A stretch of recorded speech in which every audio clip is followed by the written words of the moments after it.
Coming up, Chicago's sanctuary city status tested in Washington. The Highland Park shooter pleads guilty. The future of the Department of Education. Plus, the state flag change that wasn't. The year of the snake at Brookfield Zoo, Chicago.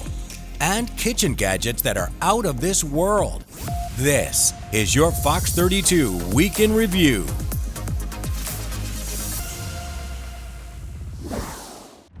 The book closes on Mayor Johnson's trip to Washington, D.C. after a 6-hour grilling on sanctuary cities put on by the House Oversight Committee. The mayor, along with Mayors Wu of Boston, Adams of New York, and Johnson of Denver, defended sanctuary protections, saying they are essential to keeping their cities safe. The cooperation of all people, regardless of their immigration status, is essential to achieving the city's goals of reducing crime and pursuing justice for victims. Mayor Johnson and the 3 other mayors making the case that sanctuary protections make cities safe. You mayors have responsibility, not just to your communities and the citizens you just want to serve, but by extension to the entire republic. But Republican members of the House Oversight Committee disagreed, claiming the laws are illegal and lead to violence against American citizens and billions in misspent funds.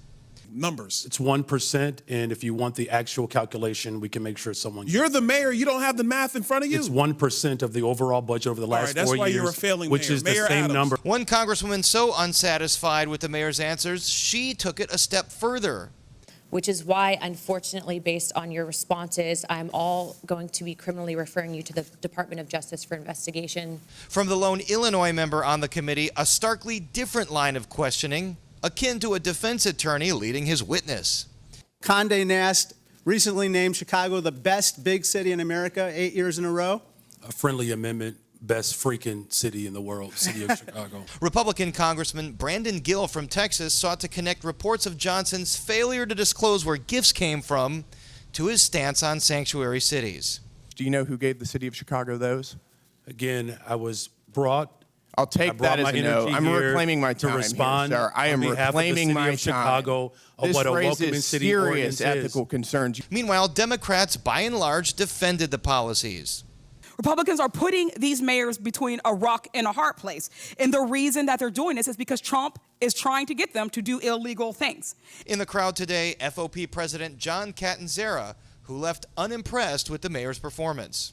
I thought it was important to be here to push back and let Brandon know that his nonsense and his lies were not going to be gone unchallenged. Committee Chair Congressman James Comer says the mayor didn't change any minds, and stripping billions in federal funding remains a possibility. The criminal illegals are going to be deported, and if the mayors continue to obstruct in any way, shape, or form, then there are going to be consequences. So it was good to have this hearing today. I think the American people saw what we're dealing with here. But afterward, a victory lap for Johnson and his supporters, claiming sinister motives from the Oversight Committee. They are using fear-mongering among immigrants to distract us from the cost of living crisis under Trump. They are trying to distract us from the war that Elon Musk has waged against public workers. Mayor Johnson now heads home amid the Department of Justice lawsuit against the city, new legal challenges, and the potential for billions of dollars in lost funding. But he vows to stand strong. Attorneys, witnesses, victims, jurors, and community members were preparing for this trial to last between 3 and 5 weeks. But in a stunning move, Robert Crimo III decided not to go through with it, pleading guilty on all 69 counts. With much of the gallery on the edge of their seats for his long-awaited trial, Robert Crimo III shocked the courtroom when just minutes before opening statements were set to start, he pleaded guilty on all charges. 21 counts of first-degree murder, 3 for each of the 7 victims, and 48 counts of attempted first-degree murder. This was not a negotiation. This was not a deal. He made a free decision to plead guilty to every single count. For months, witnesses were getting ready to testify. Prosecutors say they had a mountain of evidence against the man who unleashed horror on Independence Day parade goers. Our community may never heal from the defendant's calculated and heinous actions that destroyed so many lives. But today is an important step towards justice. Following the bombshell decision, Judge Victoria Rossetti asked a long list of questions, ensuring that Cremo's change of plea was his decision and his only. Dressed in a black suit and tie, he responded directly in a flat, unemotional tone. The decision, while surprising, wasn't completely unexpected, given the unpredictable nature of the defendant. Last June, Cremo was set to take a plea deal, but at the 11th hour changed his mind, forcing this trial. Still, when the plea change was made, his mother had an outburst in court, seemingly disagreeing with the move. She was told to remain quiet or be escorted out, later addressing cameras with this rant. 52 immigrants related to the Sinaloa cartel are receiving U visas. And this is a government issue. Community member Ashby Beasley, like so many others, is still processing what happened in court. I held my breath. Every moment that we can move forward is a great relief. Mayor Nancy Rotering offering this message to her city, which has endured so much. I think at this moment we're all just sort of surprised and relieved that they don't have to experience the unbelievable pain of reliving this experience for the next 3 to 5 weeks. And Lake County State's Attorney Eric Reinhart making one thing clear. This is a final verdict on 69 counts. Let me be clear. If we had gone all the way to trial, gone through closing arguments, and the jury walked back into the room and delivered 69 counts of guilty, it is the exact same legal effect as when she accepted 69 counts of guilty. Cremo will spend the rest of his life in prison without the possibility of parole. His sentencing hearing is scheduled for April 23rd, when that will become official. It is then that victims will also be able to address the court. Some people actually support the name of the mascot. Others say it's just straight up derogatory. For 9 decades, Freeburg High School, which is located about 25 miles from St. Louis, has cheered on the Midgets. Yes, that's their name, the Midgets. But the tradition has come under repeated criticism as the school's mascot is recognized as a slur. You can see in these images the word in cartoonish mascot appears on the school's buildings, website, and on social media. In January, the activist group Mascots Matter lodged a complaint with the U.S. Department of Education's Office for Civil Rights, accusing Freeburg's mascot of offending people with dwarfism and federal anti-discrimination laws. In response to that complaint, a Rockford Democrat has now introduced a bill banning public schools from using derogatory names for people with disabilities as mascots. I'm guessing I'm not the only one who has been told that words are just words, or you're taking this out of context when faced with a derogatory slur connected to our disability. Yet, we memorialize poets and authors based upon their words. We quote leaders whose words inspire us. And the actions of tyrants are often foreshadowed by the words that they speak. Now, if this actually becomes law, it would give Freeburg High School until 2028 to phase out old logos, uniforms, and other materials. And I should note here that Freeburg High School has resisted calls to change its mascot in the past. 10 years ago, the Little People of America organization told the school board that if found that the mascot name was derogatory, objectifying, and dehumanizing. But the call for a change was ignored after hundreds of community members stepped forward in support of the name and also the imagery. Of course, this is a story that we will continue to follow. Terrence and Sylvia, I'll send it back to you. Neighbors are coming outside. They're stunned to see what happened out here. They say that speeding is a problem on this road, and now they are reacting to a fatal crash that happened at this house. You can see all the debris in the street, the remnants of a fire. 2 people died in a car that crashed into this house. We have new video to show you. This is video of the car traveling past homes on Janes Avenue. The homeowner said he was in his shed close to the street when he heard the car go by, and then he heard it crash. and he heard screaming. A neighbor across the street shared her video of the fire. She said the car sparked and then it burst into flames. The fire department came and prevented the hot flames from additional damage to the home.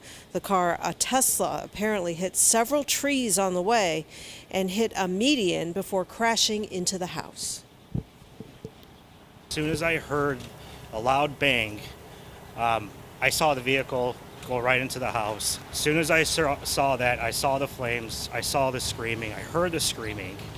I pulled the video off my cameras. And sure enough, it's the car going at an extremely high rate of speed. But again, I'm shook up, very much so, knowing the fact that I was in my shed when that happened. And again, I'm pretty hurt. I'm pretty hurt that this happened in my town, my neighborhood. Very upsetting for a lot of people. Neighbors say that there were people inside the house. One of them went to the hospital for observation. A family just walked up, believed to be the owners of the house there down the street, and they said that they would return to talk to us about their experience. Those two people who died have not yet been identified. President Trump says it is time to close the books on the education department. But he won't be signing an executive order today. A Wall Street Journal report says a draft order indicates Education Secretary Linda McMahon will take all necessary steps to begin closing down the department, which has 4,500 employees. Her first message to staff, titled "Our Department's Final Mission," McMahon wrote, "Education will be returned to the states and out of federal hands." We don't need all these federal mandates sent down to the states. The education should be local. The more local, the better. If the federal government ceases to fund the educational needs of working class communities, that will mean higher local and state taxes to fill the void. Who's going to be the victim? Americans' kids, America's school children. The department has long been a target of conservatives, dating back to its establishment in 1979. So, what does this mean for students and schools? North Central College political science professor Stephen Caliendo joins us now to discuss it. So first off, what does the Department of Education do, and can Trump actually dismantle it? Both good questions. Look, the most people, I think, when they think of the Department of Education, or when they think of education generally, they think about kindergarten through 12th grade. And really, the Department of Education doesn't have a lot to do there with respect to direct funding. They do, under Title I, provide some resources to students in need and to districts in particular that are underserved. But really what we think about them with K through 12 is civil rights protections, students with disabilities, 504 plans, for instance. It's all administered from the Department of Education. They do much more with colleges. They underwrite and guarantee student loans. They provide the Pell Grant, which is grants for students in need to attend colleges all across the country. And so it's going to be a disproportionate impact on colleges and universities. Your question about whether he can do it, I'm going to give you the most professor answer I can think of, which is you ask me a yes or no. The answer is there's three choices. One is no. Congress created it. Only Congress can get rid of it. That's one easy answer. The second answer is, well, no, he can't get rid of it, but he could starve it. That is, refuse to fund it, in which case it ceases to exist meaningfully. And third, the answer is, well, he probably can't even do that either, because under the Impoundment Control Act of 1974, he really can't not spend what Congress appropriates unless he's very clear in a message back to Congress the reasons why he's choosing not to spend that money. But as you know, the work from Elon Musk and Donald Trump's mandate has said that he's been doing that for the last 5 weeks. So whether or not that's illegal or not is going to be up to the courts to decide. Keep the professor hat on for this question, too. It's one many people have, including people in the party, the very party. Why do Republicans want to abolish this department? You're right that it's been controversial for a long time. I remember when Bob Dole was running for president in 1996, he talked about abolishing the Department of Education. But there's been a lot of a lot of years of Republican presidents, lots of Republican control of both houses of Congress since then, and it's never happened. And the reason it's not happened is because it's a very important element of the way we do education in the United States. It's not very big. It's not particularly expensive. But Republicans find it to be symbolic of sort of a top-down or centralized view of government that they reject. They want government that's closer to the people, more for the states and the local governments. And of course, with K through 12, that's disproportionately where control of schools is housed at the state and local level. Well, let me ask you this. It's regarding student loans. One of the Education Department's functions is to underwrite them. So will borrowers still have to repay those loans? How does that work if the department is dismantled? I wish I could give you a good answer, Don. Look, I'm sure that people aren't going to get out of repaying their loans for that reason. Remember, the loans aren't given by the government. The government guarantees the loans, but they're private banks that actually loaned out the money, and they're going to want to get their money back or some portion of their money back under the agreements that people signed when they took out the loans. The federal government is involved in keeping interest rates very low on those loans to make them accessible and relatively affordable for students to borrow money to attend college. But it's not government money that comes to students, except for with respect to Pell Grants, and those don't need to be repaid anyway. Coming up, old is new again for the Illinois state flag, when grocery prices might come down, and daylight saving time and its impact on your health. After 5 weeks of voting, the results are in for the state's flag redesign contest. More than 5,000 people submitted designs, but in the end, there were just 13 options. Terrence is back with what the people decided. And all great options, but in the end, honest Scott, it wasn't even remotely close. Voters had an option to choose 10 new designs, or they could pick from 3 former flags, including the current one. They made it abundantly clear they are not ready for change. Of the nearly 385,000 votes, 43% were for the flag we have now. The current flag received more votes than the next 5 top designs combined. Some may call it an SOB, a seal on a bedsheet, and the vexillologists may hate on it, but the people have spoken loudly and clearly. So, what comes next? The Illinois Flag Commission is going to submit its findings and recommendations to the General Assembly at the beginning of next month. After that, lawmakers will decide whether to adopt a new flag or return to a previous design or keep the one we have now that has represented our state since 1915. If you were wondering, if you were curious, this flag you see right here behind me came in second with nearly 33,000 votes. The 21 stripes representing Illinois as the 21st state and reflects our agricultural roots as well. The stars are for our state's 3 regions, and the 18 points reference in Illinois' founding in 1818. I like it. I do too. Lesson for you. This is probably one of my favorites. Yeah. I think. Governor Pritzker today visited Centennial High School today to talk about this plan a bit more. It sounds straightforward. No phones during class. Students could still use them between periods. Some districts already do this, and teachers in Springfield, Peoria, and Champaign say kids pay more attention without them. A recent Pew study found it's simple, a ban helps, but enforcing it's what's complicated. The proposal here in Illinois will let each school decide how to store phones during class. As for punishment, kids wouldn't get fined or deal with police if they break the rules, so discipline is a bit unclear still. Also, would this apply to all grade levels? Could students still use smartwatches? Those concerns haven't really been directly addressed quite yet, but the governor did bring up what some parents say is a bigger issue, bigger than the devices: social media.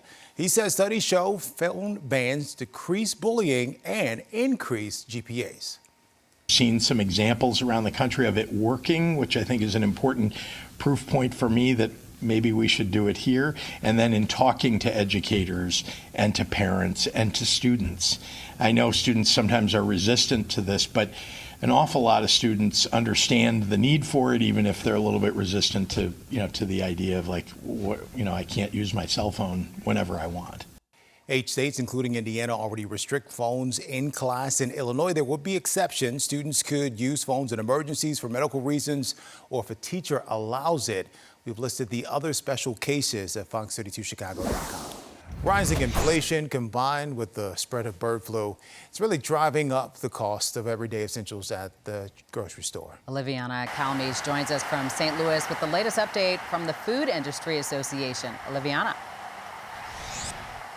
Terrence, John, well, the big takeaway here is there's a lot of uncertainty with possible tariffs and these egg prices right now. And forecasters say they expect these costs to remain high throughout the year. The Food Industry Association did a March grocery shopper snapshot that found that shoppers feel a mix of optimism and hope for changes, but also anxiety and worry about what they're seeing overall. Eggs are one of my staples, and those have definitely gone up quite a bit. I remember they used to be $2, $3, $4 a dozen. Now they're 5, 6, 7, 8. Inflation hits me in my daily life in every single way. It hits me on the food. It hits me in the gas pump. I don't really see anything where it's not being affected. Food at home this January compared to last year is up almost 2%, and food out is 3.4% higher, according to the most recent Consumer Price Index numbers. And price experts report they expect eggs will be up, get this, 41% this year, beef 3.2%, and fruits about 2.5%. Plus, the Food Industry Association says the impact of tariffs can be big. A 25% on tariff on fresh avocados, which to my knowledge is currently paused, but that would filter through pretty cleanly to avocado prices, retail in the U.S., unless retailers are willing to absorb, some of that and take a hit on their margins, which is very challenging to do right now. He also says one reason that beef prices are up is because of high input costs. There's high interest rates making it harder to expand these cattle herds. In St. Louis, Missouri, Liviana Kelmes, Fox 32 Chicago. And to help families with those rising prices, Illinois is ending its 1% grocery tax. However, it won't take effect until next year. We're getting ready to spring forward as daylight saving time returns this weekend. We're going to lose 1 hour of precious, precious sleep, which has an impact on everyone from infants to seniors. So here to tell us more, Dr. Shika Jain with UI Health. We always appreciate having you here. Love being here. You enlighten us all the time, lady. Let's start with this, because I feel like, when I started to lose sleep, work-related, then at this point in my life, that's when doctors really started to speak about the importance of sleep. Yep. I don't think I heard that in my 20s or 30s, but now it's like, you need to sleep. Yeah, absolutely. So the importance of sleep cannot be underestimated. Yeah. You need sleep because it helps with preventing heart problems, strokes. It can also help with weight and prevents obesity. So it's really important for you to be getting at a minimum 7 hours of sleep a night, which I don't do, but I need to do, so. Yeah. I feel ya. I feel ya. Okay, so how big of an impact, we just talk about losing 1 hour of sleep really for this weekend going forward. People say but it's not a just. It's not just, and we've actually seen data that shows this daylight savings can actually increase heart attacks and strokes, and there's actually an increase in morning car accidents the Monday after daylight savings. So it actually has a medical impact, and it also has an impact on just our overall health, which I didn't know when I was a kid. Okay, so what do we do about it? Well, there's a couple of things we can do. So one, the reason that we lose this hour of sleep is obviously, spring forward, fall back, and it stays light longer in the evening, so our melatonin spike happens a little bit later. So it impacts our circadian rhythm or our internal clock. So the things you can do, so number one, starting today, start moving your bedtime back by about 15 minutes every single day from now until daylight savings. Move your dinner time back about 15 minutes so your body starts getting used to going to bed a little bit earlier. In the evening, after daylight savings, close the blinds, make it a little bit darker, make it more inviting to go to sleep earlier, because you really need to start making that change now, and then try really hard to go to bed earlier. Just sit in bed, read a book for a little bit, put those shades down, make a warm, inviting environment for you to go to sleep at the right time, so you can try to help mitigate some of those problems. So you're saying I need to go to bed around noon? Yes, exactly. Totally agree. All right.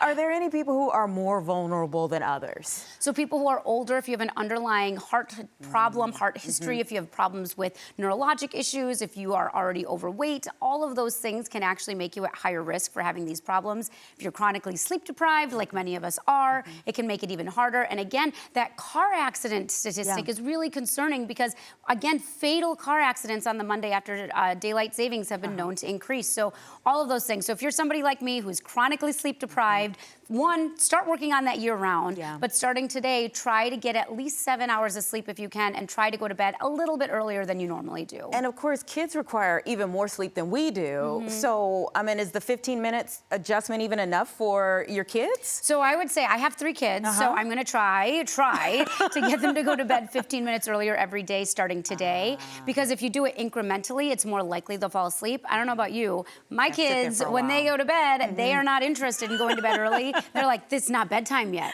So I think the 15 minutes is a little bit easier for them to grasp as well. So instead of 8 o'clock, it's 7:45, or 8:30, it's 8:15. So I think it makes it a little bit easier to actually realistically be able to do it. And that's the part about it. We have to be realistic about our goals, right? Yes, tell my kids that all the time. Realistic goals so you don't fail, That's so the you first set yourself part. up for success. If you are a fan of Lollapalooza or Sueños Festival and you're looking for a job, this could be for you. The 4th annual Lollapalooza and Sueños Festival Job Fair is about to take place. Joining us now to tell us what's involved is Louisa Wyatt, Senior Manager of Social Impact with CR Presents. Thanks for being with us this afternoon. Hello. Yes, C3 Presents. Yes. So tell us. I am here. Yeah, tell us all about the jobs that are available and what you're looking for. Yeah, so the job fair is designed to highlight pathways to the festival industry for anyone who might be interested. And so we're gonna have jobs that span, marketing, artist relations, safety, hospitality. So really any field, you name it, it's kind of going to be present at a festival. And that's what the job fair is designed to do, just highlight the full scope of pathways that exist within our industry. So how many people are we talking about possibly getting hired? And for those at home that are interested in applying, this is your 4th year, so you guys know what to expect. What do you want them to know about the process and how many jobs and how easy or how tough it is to get hired? Yeah, absolutely. So in terms of who we're looking for, it's open to anyone, all ages. No, not all ages. I mean, you have to be 18, sorry. But other than that, really open to anyone who's looking to, access one of these like entry-level opportunities. We have vendors, we tell them in advance, please hold and save some of these jobs to be hired on the spot at the job fair. Every year, the percentage of people who get hired on the spot at the event increases. So last year we had a little over 30% of every attendee got hired. And so, it really is designed to be like a hiring fair. We want to showcase pathways and we want you to learn, but we also want to make sure that the jobs that become available at these festivals are available and accessible to Chicago residents. Well, let's increase the chances of someone coming out there and getting a job right on the spot. This is taking place at Malcolm X College. How should people dress? Any advice for how they should prepare? What kind of questions they should come with? Yes, so I would just say come prepared to learn, be curious. In terms of a dress code, it's, fairly casual. I maybe wouldn't wear like gym shorts, but, jeans are totally fine. I would say like business casual.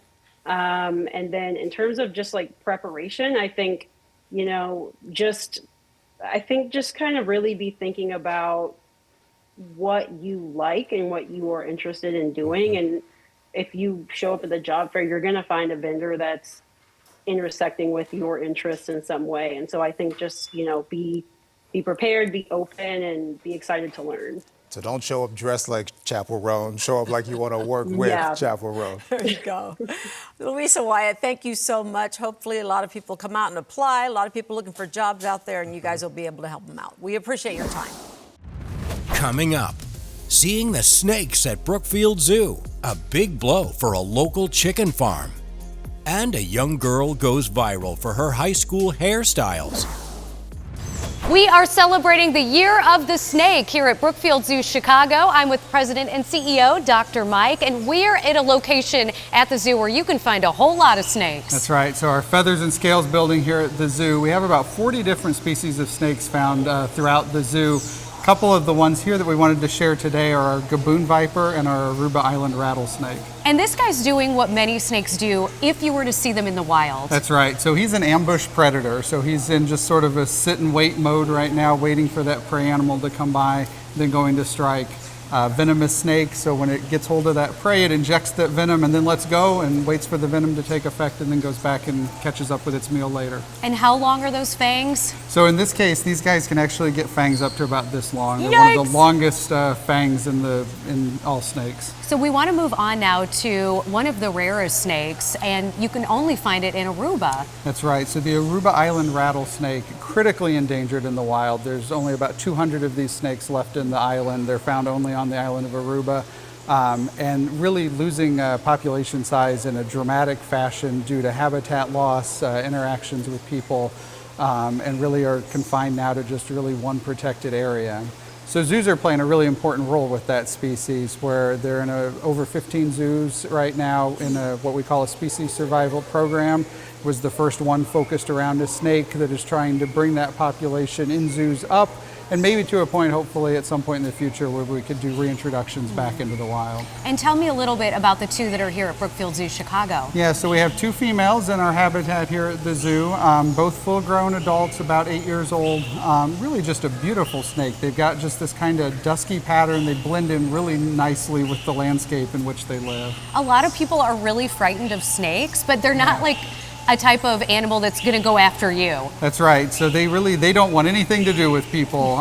So really those interactions only occur when we sneak up on them or stumble across them by accident and startle them. And rattlesnakes are one of the best animals out there, really announcing their presence and trying to give the opportunity for you as a person to walk away from an accidental encounter. They get that rattle up and really get that going. It's a very loud cue of, okay, you need to leave me alone. You don't want to be here. Well, you can find your favorite snake here at Brookfield Zoo, Chicago.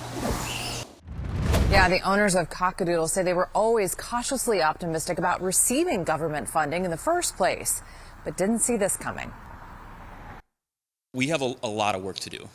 We have to figure out how we're going to survive this, but I know that we will. In mid-January, the Cook County farm suffered a bird flu outbreak. Cockadoodle's flock of 3,000 chickens was wiped out, causing them to halt the egg production side of their business. To get through that financial blow, they were expecting to receive reimbursement, grant funding, through a USDA program that helps small farmers expand operations. The $200,000 that we were expecting to come was for actually helping to turn this old pole barn that we're in today into our new distribution center. The RFSI, or Resilient Food Systems Infrastructure Program, has now been cut by the Trump administration. Cockadoodle had already spent $80,000 on barn renovations. And so we're really, fingers crossed, counting on those funds coming through here, early in this year and help us get through this time without the lost egg revenue. And to get word that that's gone too, it's like, really? Like, what is going on? Thomas says they'll now focus on becoming financially sustainable by raising or borrowing money. But he hopes the USDA programs are reinstated. We've really felt the support and encouragement of the government to help us do what we're doing. They believe, and I do believe that they still do believe that what we are doing is good and necessary for our country. He says they're still in the quarantine phase after that bird flu outbreak, but hope to have chickens back on this farm in Cook County sometime late summer. As for the next few months, they're really going to zero in on the main part of their business, which is providing customers chemical-free farm fresh goods and food straight from local farmers, straight to their customers. The key word here is support, something the owner, Brunetta Hill Corley, says is crucial after the business was hit hard by the COVID-19 pandemic. Bowling leagues are the lifeblood of Skyway Bowl, but participation has yet to return to pre-pandemic levels, all while the bills keep piling up. The first installment that's due now is about $32. That doesn't even include the second installment yet. So it's a struggle when you don't have the right revenue streams in the facility to maintain that and carrying a $5,000 mortgage. Skyway Bowl is a staple in the 9900 block of South Torrance Avenue, right in the Jeffrey Manor neighborhood. During COVID-19, the owner took out a federal small business loan to stay afloat. Once home to leagues with 150 people coming in the door, participation has dropped to just 30 people in those leagues. Johnny and Mary Hill bought Skyway in 2009. Johnny, a trailblazer and the first African-American to own 2 Chicago bowling alleys, purchased it for his wife, Mary, though he never bowled himself. After his passing, their daughter Brunetta took over. Determined to keep the legacy rolling, the owners have launched a GoFundMe to expand operations and to sustain the business. Skyway has weathered challenges, but COVID-19 slashed league revenue and rising property taxes add to the strain. I would like to look into some grants that we can partake in that will assist us with improving our infrastructure of the building, cosmetics inside, furniture, remodel our bathrooms, remodel our counters. So, I mean, that's not where I need $6, $7, or $1 million to do, but I also need to pay off that mortgage. I want to pay off that mortgage and be able to satisfy that SBA EIDL loan. Skyway Bowl is trying to raise $1 million to pay off their mortgage and COVID loan. It's the only black-owned alley with certification from the United States Bowling Congress. To learn more, you can visit their website, SkywayBowlChicago.com. What better way to announce the launch of its pediatric heart transplant program than to reunite a survivor with the people who took care of her and saved her life? That's what happened today at Advocate Children's Hospital in Oak Lawn. It formally launched the new pediatric heart transplant program and invited back its first transplant patient and her family, Natalie Paramo. She was reunited with her transplant team, and her mother spoke of the life-saving efforts and how they gave her daughter her life back. She smiles more, she's more active, she's happy. All I want to say is thank you to all the nurses from PICU, because they became like our second family to us. And to my angels and all the heart failure team. I'm going to be thankful all my life. Natalie is one of 3 heart transplant patients to undergo the procedure at Advocate since December. Doctors say it's important for pediatric patients who bond with their caregivers to continue to have consistency and familiarity when going through such difficult times. We know from both a clinical standpoint as well as an emotional one how important it is that families remain close to home and children are followed by a consistent care team throughout their treatment. Natalie had to celebrate her 15th birthday in the hospital while waiting for a heart transplant, but she is now recovering and hopes to be playing her favorite sport with her friends very soon, and that's basketball. Before today's announcement, Lurie Children's had been the sole pediatric heart transplant program in Illinois. 17-year-old Jessica Thurman is a rising star in the world of hair. Trust me, I've seen her talent up close and personal. She did curl my hair today. Videos of her work have blown up on Instagram and also TikTok. Do you think you can fix my hair for me? I was like, sure. So we got a bathroom. I just thought like, okay, how about we record it. I didn't think it was gonna go viral. Yeah, they did go viral. Videos posted to Instagram and TikTok quickly went viral with over 1.2 million views. And this one, it ran up over 3 million views. That's Jessica spraying, braiding, and laying down more than just edges. She's laying down a name for herself. At just 17, the North Lawndale College prep junior is braiding her way to success. During our interview, she had her phone in one hand, a comb in the other. She's always ready to whip up a style at a moment's notice. She started braiding at just 8 years old. You're probably like, why are we looking at a toilet? That's because that is where she does her work, right in the school's bathroom. It's like a pop-up salon in the school's bathroom during her breaks, and her work at school is free. So you were just set up in this stall with what, a chair and? No, I was just standing up. And they sat on the toilet. What? Yeah. They sat on the toilet while you did their hair? Yes. Did they line the toilet? They just sat straight on the toilet. It's like all over. That's hilarious. Yes. Absolutely sat there. I think that Jessica doesn't understand how much she's living out the mission and the vision of North Lawndale College Prep when we say we're going to be transformative, right? This is a transformative thing. Well, Jessica hopes the school offers cosmetology courses before she graduates. She is a junior. She says she will continue to offer hairstyles to classmates for free. And Dawn, I know you know, Terrence, I know you know as well, you have a sister. As a woman, as a female, we'll do anything to be able to go get our hair done. That includes sitting on a toilet, no matter if it's lined or not. Yeah. Oh, yeah. But Terrence wants to get her a chair. I wish we could do that. Yeah, get her a chair. We got a couple around here. Well, the craziest part is when she was curling my hair, they had chairs. Oh, so, okay. you know, it's just a matter of preference. See, in one of the bathrooms, they have electricity. And so if you need to curl your hair, you can just pull up a chair and sit down. The other one, they don't. Oh, okay. So that's why they were just plopping it down on As they say to you, stiff wear. It is what it is. Let it flow. Just let it flow, baby. You look good. You whip your hair back and forth. That's what I thought of right away. She did a wonderful job. Yeah, Wait, thank you. Can you tell us her Instagram real quick again? Sure, it is I am JS Marie on all social media platforms. Got it. Yeah, very proud of that young lady. Yes, thanks to you. We are too. Coming up, the coolest new kitchen gadgets, Chicago's birthday bash, and Women's History Month at the Chicago Public Library. Okay, so we want to send it out to Roseanne, who's showing us the new gadgets and products that I'm sure would have blown the minds of people 125 years ago.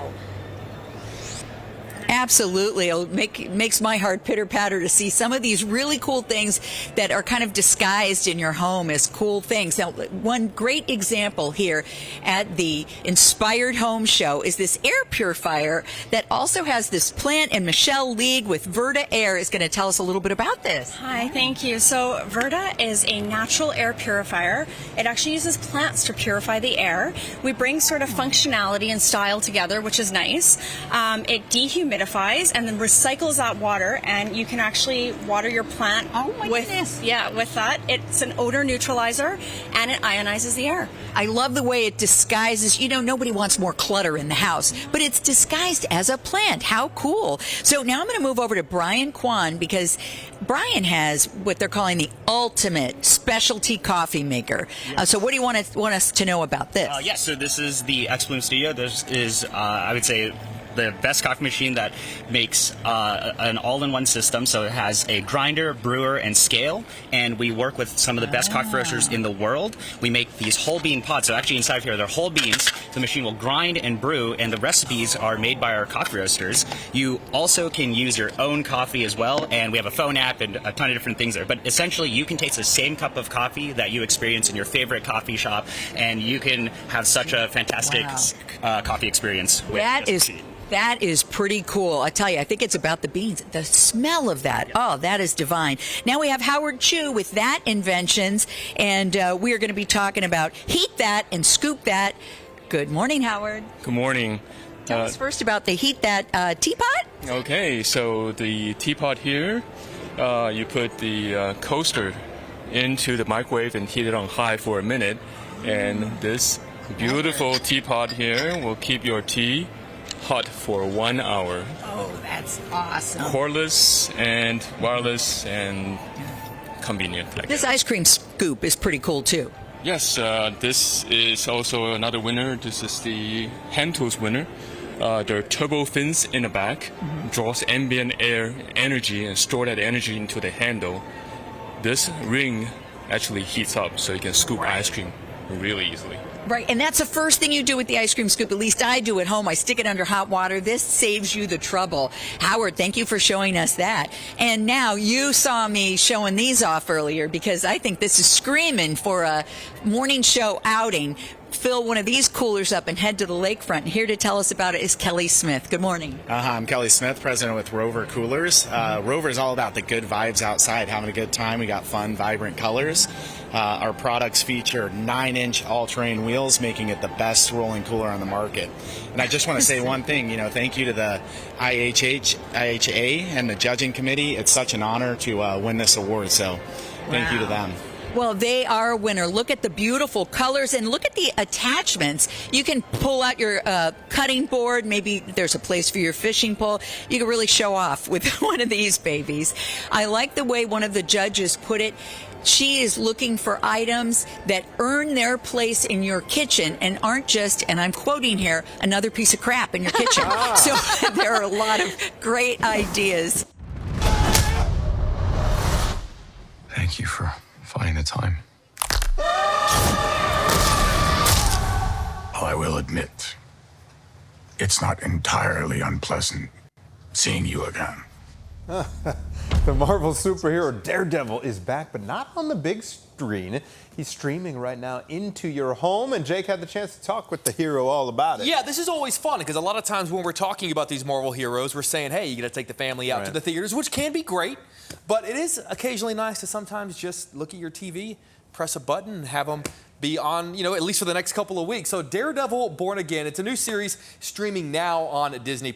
If you are unfamiliar with the character, Daredevil is a superhero who, by day, is a blind lawyer named Matt Murdock, because, as I'm sure you've heard, justice is blind. I've spoken with Daredevil himself, actor Charlie Cox, about the difference between playing Daredevil and his alter ego, Matt Murdock. And apparently the big difference is just how much his back hurts at the end of the day. This show does a really great job of making us see the difference between Matt Murdock and Daredevil, a difference between Wilson Fisk and Kingpin even, which I think is interesting. I'm curious, when you're walking on set at the beginning of a long day of shooting, or maybe walking off set after a long day of shooting, what is the difference walking on or off having played Matt and Wilson versus having played Daredevil or Kingpin? Well, I when I'm walking off as Daredevil, I'm walking much slower. I'm creaky. My body is making more noises. And I'm needing more anti-inflammatories. Fair enough. Mr. Knopper, is there a difference between sort of, I know the line is blurred a little bit more so between Wilson Fisk and... I get what you're saying. I like the question, actually. It's, when he's full on Kingpin, it's sort of the same thing that Charlie just said. It's like, I'm glad I get to go home now. It's like that. That's how I feel. When he's just Fisk trying to navigate this world that he's in, it's more like, it's an easier day. We're going to have more from Charlie and Vincent coming up during Fox 32 News at noon. Daredevil, Born Again, streaming now on Disney+. Vincent makes me realize something. I think we're all thinking it. How good would Ponce look with a bald head? You saw me. I was the first to sign this big birthday card to celebrate Chicago's 188th birthday. What better place to do it than 875 North Michigan Avenue? I'm with Nicole. Now, you are the managing director here at 360 Chicago, and you have a big celebration going on today and all week. We do. Thank you so much for being here, Gabby. We're so thrilled to welcome you. So today is Chicago's 188th birthday. In celebration of that, we are welcoming all of our Chicago residents to come visit 360 Chicago at no cost between now and Friday. Just have to show up with a 606 ID or a CPS student ID, and we will welcome you in. And then today, from 3 to 7, we're doing a big celebration. Okay, we have some stuff on the table because there's a lot of people helping out with this celebration. You can enjoy and also do a little bit of shopping. Yes. So we'll have Alice in Wonder here. They are an incredible Chicago boutique. There's 3 locations around the city, and you'll see they have really great Chicago-themed clothing and hats. We have our friends at Garrett's, of course. Can't have a Chicago celebration without Garrett's popcorn. And then we'll also have a Chicago birthday cake. We have a DJ coming to perform. We'll have some fun airbrushed Chicago-themed tattoos for the kids and young at heart as well.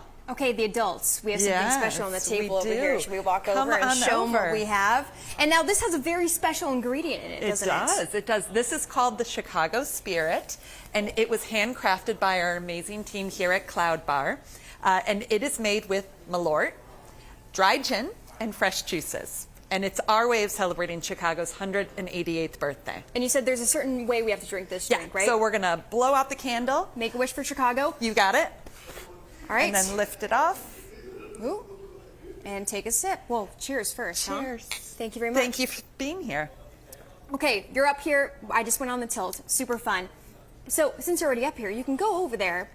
Yep. Tilt's open. So we're open 9 to 11 every day. Tilt's available during those times as well. It's an additional ticket price. And today, Tilt will be available to all of our guests that come to help us celebrate the city's birthday. March is Women's History Month, and the Chicago Public Library is celebrating with a variety of events and activities for the whole family to enjoy. Here to tell us about them is Shamil Clay, Chicago Public Library Director of Marketing and Communications.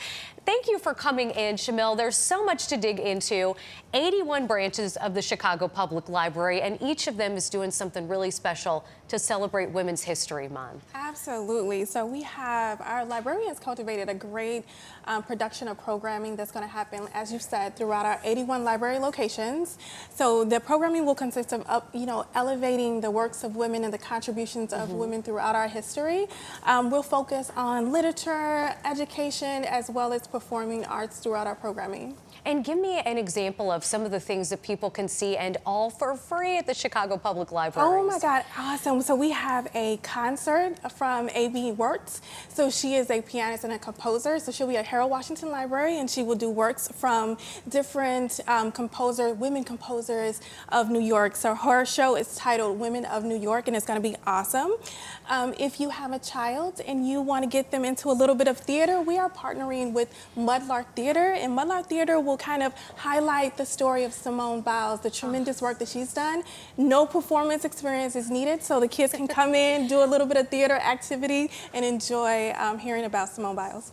And if you go to your local library branch, you can probably just find a treasure trove of things that go along with Women's History Month, right? Absolutely. So we'll have book recommendations, we have story times, so many different book clubs throughout our 81 library locations. So it'll be an awesome experience for any age group, whether you are an adult, whether you are a teen, whether you are a child.